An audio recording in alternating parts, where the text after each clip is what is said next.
Hello everyone, welcome back to my channel smart sociology success. आज हम इस video के माध्यम से नेट फर्स्ट पेपर की जो फर्स्ट यूनिट है टीचिंग एप्टीट्यूड यानी शिक्षण आवृत्ति की, उसके कुछ क्वेश्चन को सॉल्व करेंगे।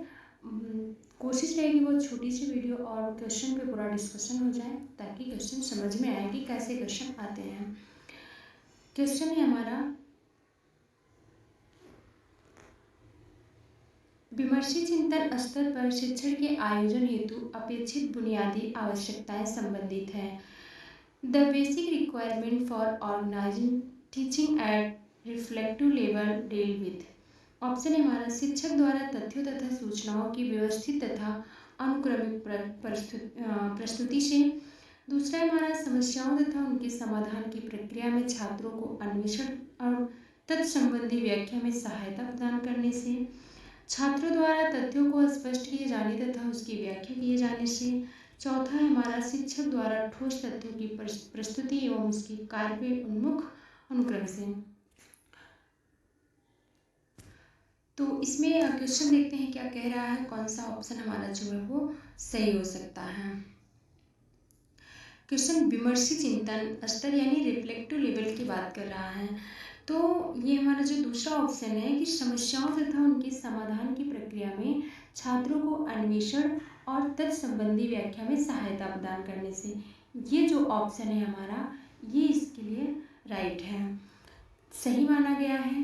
क्यों? क्योंकि इसमें अगर हम बात करें विमर्शी चिंतन की, तो विमर्शी चिंतन जो है वो जैसे समस्याओं का समाधान करने के लिए या अन्वेषण करना हो, तत्संबंधी मतलब कि किसी भी चीज़ का व्याख्या करना हो, तो वो किस में आता है हमारा, विमर्शी चिंतन में, रिफ्लेक्टिव लेवल में आता है। क्योंकि इसके अंतर्गत जो मतलब हमारे शैक्षणिक विचार होते हैं उसमें मतलब गहरा अध्ययन और चिंतन मनन के लिए किया जाता है। जो ज्ञान होता है यानी जो तथ्य और भी उसमें आए उनका मतलब सामान्यीकरण करना, निष्कर्ष हैं, विचार हैं या विचारों और सिद्धांतों में परिवर्तन लाए जाते हैं। तो इस तरीके का कोई भी क्वेश्चन बनता है तो वो किस में आएगा, हमारा रिफ्लेक्टिव लेवल में आएगा।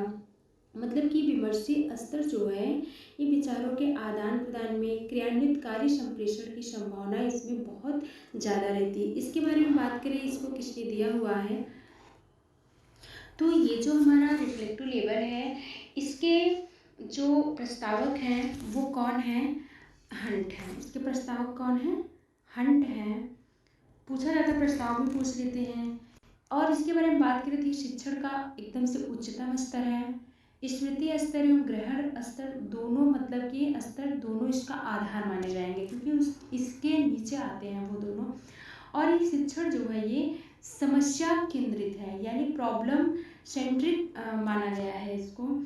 और इसमें जो कक्षा का वातावरण होता है, कक्षा का जो वातावरण है वो देखा जाए कैसा रखा जाना है, तो एकदम खुला और स्वतंत्र, मतलब कि ओपन एंड इंडिपेंडेंट होता है, किसी भी प्रकार की उसमें बाधा नहीं होनी चाहिए।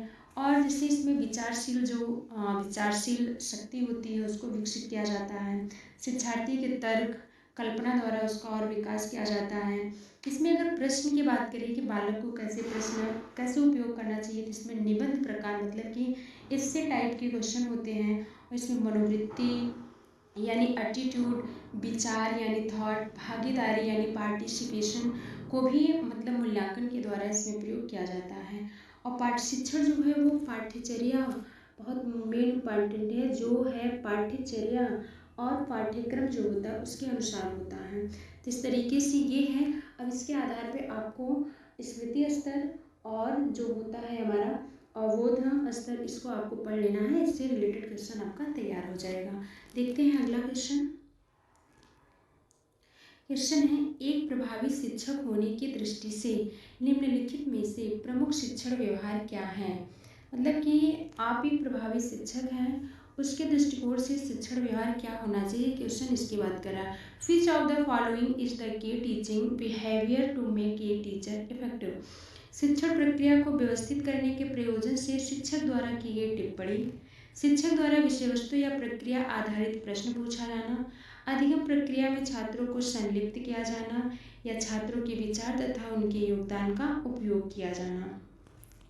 इसमें क्या हो सकता है राइट आंसर? ये देखा जाए वैसे तो ये व्यक्ति की बात कर रहा है। जैसे देखो, अधिगम प्रक्रिया में छात्रों को संलिप्त किया जाना, तो यहाँ पे मतलब कि और बात किसकी हो रही है? शिक्षण की बात हो रही है। तो हमारा राइट आंसर जो होगा वो कौन सा होगा? ऑप्शन नंबर 3 होगा, अधिगम प्रक्रिया में छात्रों को संलिप्त किया जाना। अगर हम शिक्षण के बारे में बात करें, शिक्षण क्या है, शिक्षण क्या है इसकी बात करें तो सबसे पहले हमको शिक्षण को जान लेना चाहिए। शिक्षण वह प्रक्रिया है जो विद्यार्थी के व्यवहार में परिवर्तन लाने के लिए नियोजित तथा संचालित की जाती है। मतलब कि शिक्षक जो है यह सुनिश्चित करने के लिए एक जिम्मेदार व्यक्ति होता है कि सभी व्यक्तियों को सीखने में पूरी तरीके से वो संलिप्त है, या वो कहें कि उन्हें सीखने के लिए पर्याप्त अवसर देता है, पर्याप्त उनको सहायता मिल रही होती है। और यह तभी सुनिश्चित किया जा सकता है जब संसाधन होते हैं, संसाधनों का प्रबंधन एकदम मतलब प्रभावी ढंग से और सीखने की प्रक्रिया को सुधारने के स्पष्ट एकदम क्लियर प्रयोजन के साथ किया जा रहा हो।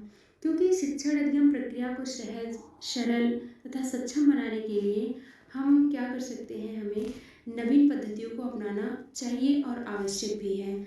तो इस तरीके से इनमें मतलब जैसे कि कुछ और प्रकार इसके हो सकते हैं जो हम अपना सकते हैं। स्थानीय परिवेश के अनुसार अनुकूलन कर सकते हैं, विद्यार्थियों की सांस्कृतिक पारिवारिक परिस्थितियों का ज्ञान होना चाहिए, उचित समूह निर्णय होना चाहिए, और जो TLM होता है हमारा स्थानीय सहायक शिक्षण सामग्री होती है ये भी होना चाहिए। और शिक्षण के बारे में और अगर थोड़ा सा एक्स्ट्रा बात करने की कोशिश करें तो शिक्षण जो है वो अधिगम प्रक्रिया की उद्देश्यपूर्ण दिशा मानी जाती है, लर्निंग प्रोसेस है। और इसमें क्या होता है, शिक्षण शिक्षकों द्वारा छात्रों को प्रदान किए गए अनुभव के आधार पर उनमें अपेक्षाकृत अस्थायी परिवर्तन की प्रक्रिया भी मानी गई है। मतलब वो शिक्षण जो है इसके कुछ अवधारणाएं बताई गई हैं, जैसे आदर्शवाद है, प्रकृतिवाद है, प्रयोजनवाद है,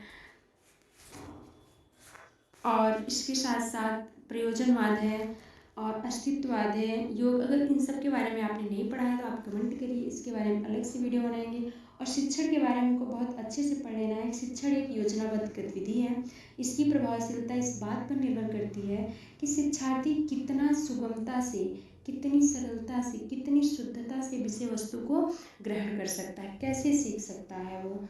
मतलब कि शिक्षण जो होता है छात्रों द्वारा वांछित ज्ञान और कौशल सीखने एवं अधिग्रहण करने की एक प्रक्रिया है। तो इस तरीके से शिक्षण की बहुत सारी विशेषताएं भी होती हैं। अगर आपको इसके बारे में थोड़ी सी जानकारी भी कमी है तो आप कमेंट जरूर करें। तो ये क्वेश्चन और इस तरीके से 2 क्वेश्चन पर हमने डिस्कशन किया है। कोशिश रहेगी टीचिंग एप्टीट्यूड से आने वाले सभी क्वेश्चन पे हम अपना डिस्कशन करेंगे। एक बार हम ऐसे इसको देख लेते हैं कि विमर्शी चिंतन स्तर पर शिक्षण के आयोजन हेतु अपेक्षित बुनियादी आवश्यकताएं संबंधित हैं। किससे संबंधित हैं? छात्रों के समाधान की प्रक्रिया में जो है हमारा एक ऑप्शन क्या इसमें सही हो सकता है, तो छात्रों के अन्वेषण तक संबंधी व्याख्या में सहायता करना, ये सही हो जाएगा। और दूसरा क्वेश्चन है कि प्रभावी शिक्षक होने की दृष्टि से निम्नलिखित में से प्रमुख शिक्षण व्यवहार क्या हो सकते हैं, इसमें अधिगम प्रक्रिया में छात्रों को संलिप्त किया जाना। Thanks for watching video. अगर इसका PDF आपको चाहिए, इसका PDF भी आपको मिल जाएगा, इसके लिए कमेंट करें।